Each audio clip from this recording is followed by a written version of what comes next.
Hello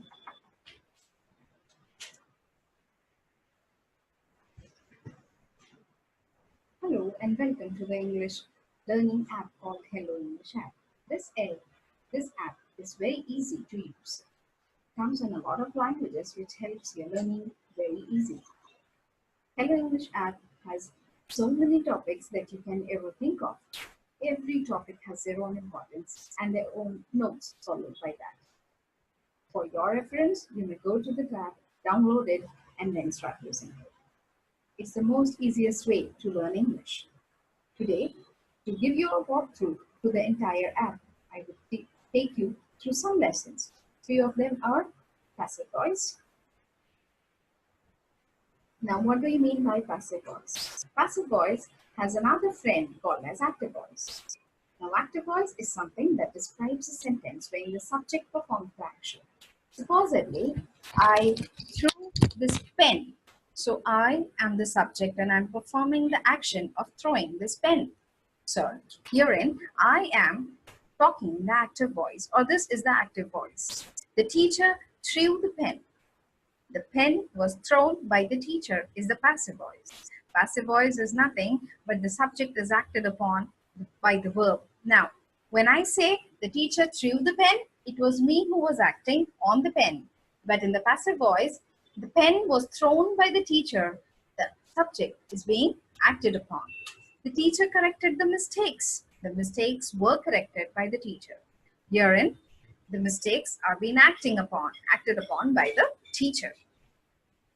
The kids forgot the whole story in few days. This is what happened. But when we talk in passive voice, the sentence becomes the whole story was forgotten by the kids in few days. Grandmother told good stories. Good stories were told by grandmother is in passive voice.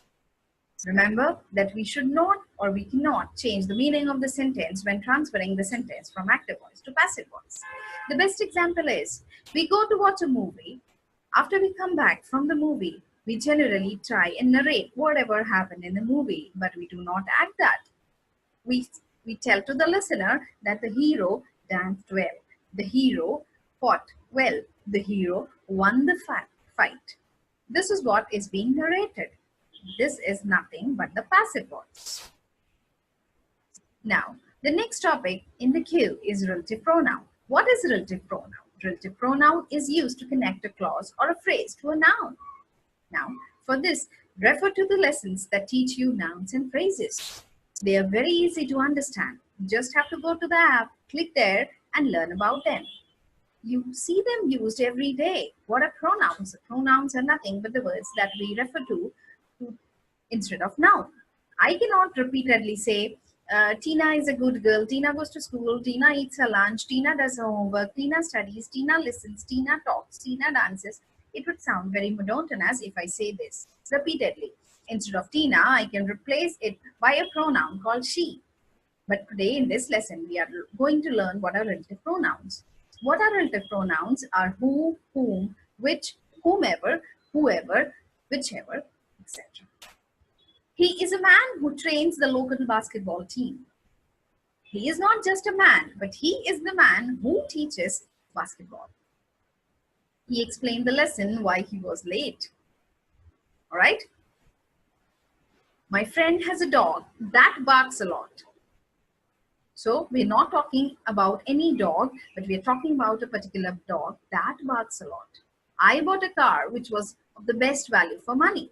Now these two words, that and which, they take up different rules depending on the usage. Now what are the rules?